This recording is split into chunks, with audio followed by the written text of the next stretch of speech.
Credit कहां कहां से मिल सकता है? या तो आपको क्रेडिट फॉर्मल सेक्टर से मिल सकता है या तो इनफॉर्मल सेक्टर से मिल सकता है। क्लियर?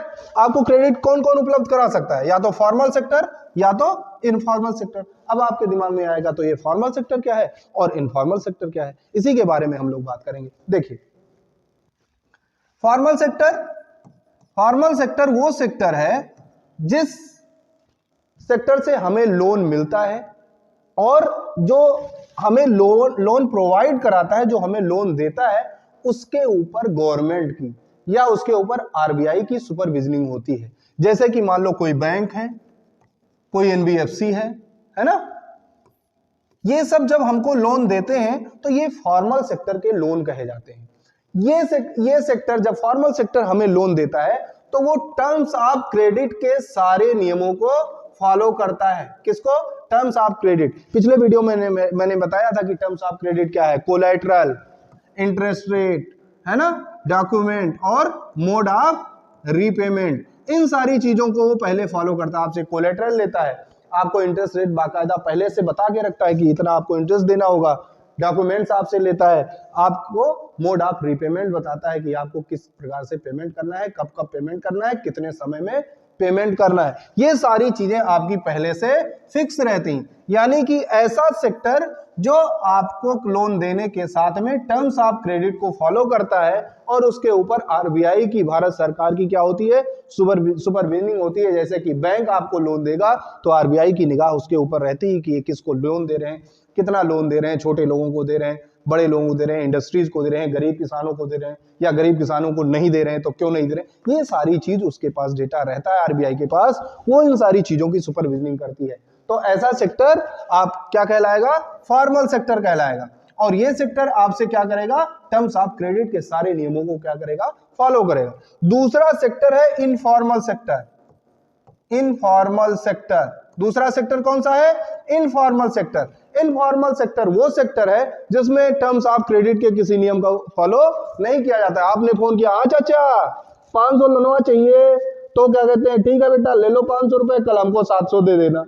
आपको लगता है कि हाँ चलो ठीक है 700 दे देना है, लेकिन अगर आप उसका इंटरेस्ट रेट निकालेंगे तो बहुत ज्यादा हो जाएगा। जब यही अमाउंट बड़ा हो जाता है, जब ये अमाउंट ज्यादा बड़ा होता है, आप किसी से 10,000, 20,000, 50,000 इस तरीके से लोन ले लेते हैं इनफॉर्मल सेक्टर में, तो उसको रिपे कर पाना, उसको चुकाना बहुत ही मुश्किल हो जाता है।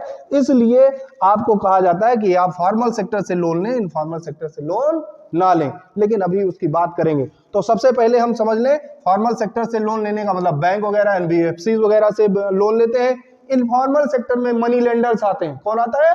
Money lenders. मनी लेंडर्स हो गए आपके कोई रिश्तेदार हो गए, आपका दोस्त हो गया, आपकी पत्नी हो गई, आपका भाई हो गया, जिससे भी आप लोन ले सकते हैं। आप उनसे लोन लेते हैं, लेकिन उन्होंने कोई इंटरेस्ट रेट फिक्स नहीं किया। जैसे आपने अपने दोस्त से लिया, भाई मुझे 500 रुपए दे देना, चल ठीक है ले 500 रुपए, कितना यार, कितना वापस करे, दे देना। जब आप देने जाते हो तो कितना देना, करे दे दो 1,000 रुपए।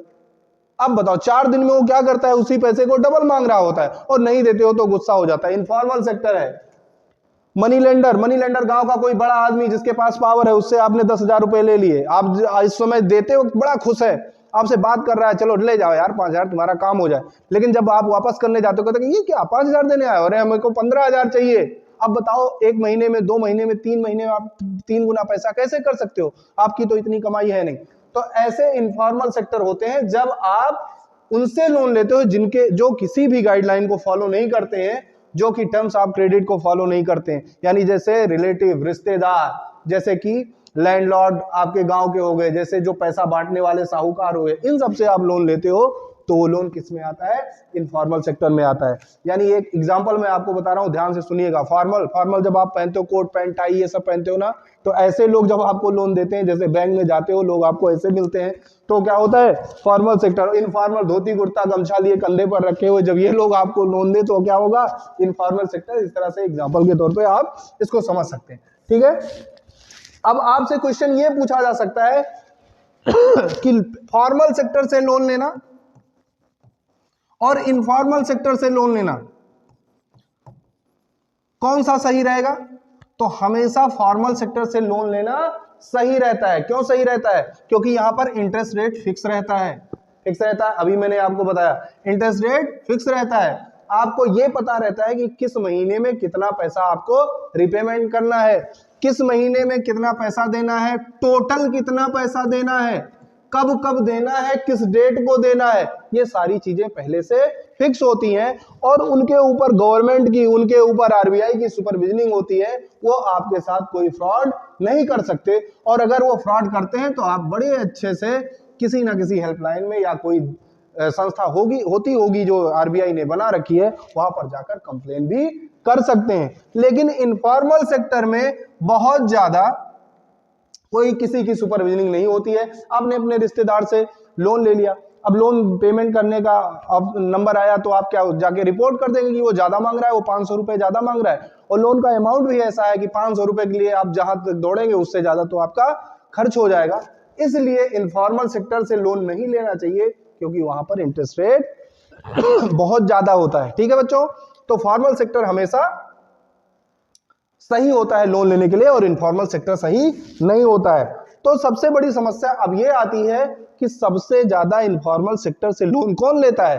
तो सबसे ज्यादा इनफॉर्मल सेक्टर से लोन गांव के लोग, रूरल एरिया के लोग लेते हैं।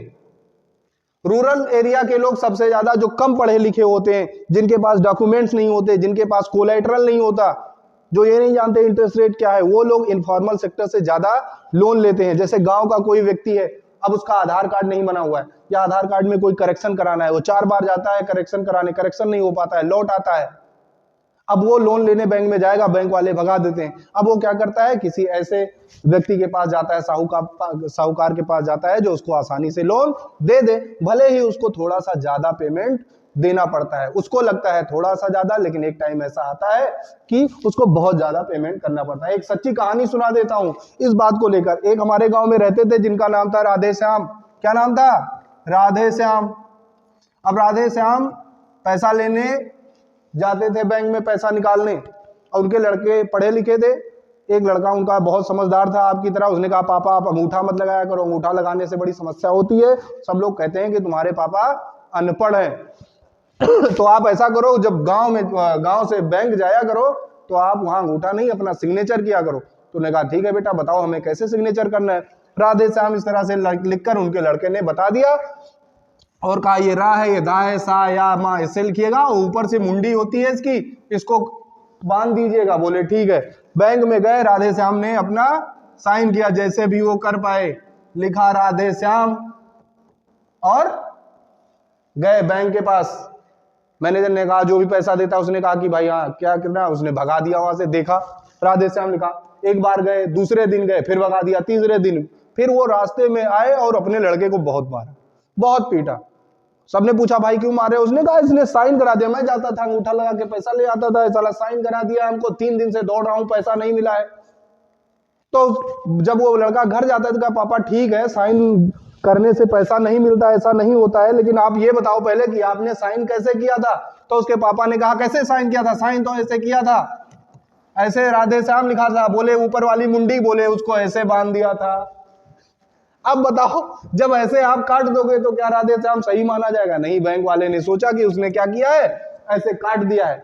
तो इस तरह से गांव के लोग होते हैं, वो फंस जाते हैं बैंकों के चक्कर में।